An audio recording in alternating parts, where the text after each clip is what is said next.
Chapter 1.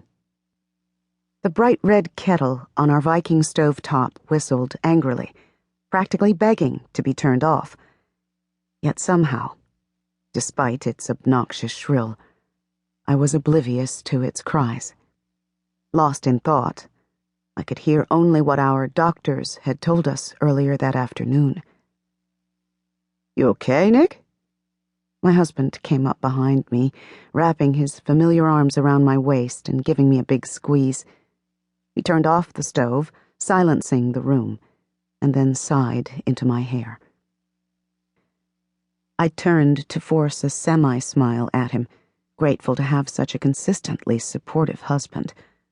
After 13 years of being together, 7 of them married, Eric and I were in full marital sync, many times anticipating the other's thoughts and words before they even happened. I'll be okay. Eventually, anyway. I just thought it would be different this time, you know? I grabbed 2 mugs from our white cabinet and poured our tea, herbal for me, Earl Grey for him. As I filled our mugs, boiling water sputtered out of the kettle, spilling on the counter and splashing my index finger. "Damn it!" I cried, instantly putting my finger in my mouth to try to stop the burn. "Here, Nick. Put it under cold water." Eric guided me to the sink and turned on the tap. The lukewarm water streaming from the faucet soon turned icy, numbing the pain. "Feel better?" Eric asked me when I could no longer take the cold. He took a clean tea towel from the drawer to wrap my hand. "Why don't you go and sit down on the couch? I'll bring you your tea. And then I'll order us a pizza for dinner. I know neither of us feels like cooking. Pepperoni and green olives sound good to you?" My favorite. Thanks. I'm suddenly really exhausted. I rubbed my eyes, knowing I was smudging my mascara over my lids, but too tired to care. "I'll pick up some mint chip ice cream on my way to get the pizza." Eric searched my mascara-smudged eyes. I knew he was trying to find some way, any way, to make me feel better. "Sure, whatever you'd like." Eric picked up my hand to inspect the burn. "I'm no doctor, but I think you'll live." He gave my hand a little kiss and gently pushed me towards the couch. I sank into the cushions, relieved to find comfort after so many hours sitting on the hard waiting room chairs. Eric joined me.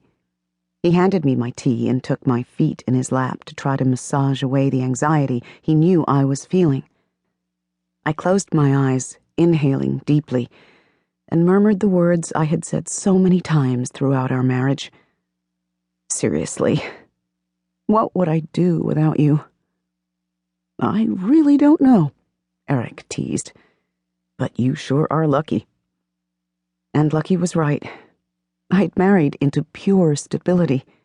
A gentle giant, Eric was as kind as he was strong. Anyone who knew him instantly recognized his patience and trustworthiness. And as my sister Maggie always pointed out, the icing on top of our perfectly made wedding cake was how madly in love he was with me. I knew how lucky I was to have the husband I did. Everyone who knew us knew it. Eric and I had met during our summer break between 2nd and 3rd year university, when we were both hired to be lifeguards at a local water park. I was a rookie, and he was one of the king veterans who constantly picked on newbie guards interviewing for the coveted position of water slide babysitter. As my final interview pool drill, I had been required to rescue Eric, my unconscious, non-breathing victim, from the dead center of the pool. Although Eric was 6'2" with 220 pounds of solid muscle, as distracting as it was heavy, I somehow managed to get him to the side of the pool and properly rescued. He lived, and our relationship was born. 6 years later, I became Mrs. Eric Sedgwick, except that I was technically still Nicole Fowler, or Nicky Fowler to those who knew me best. We were married on a cliff at Keoneloa.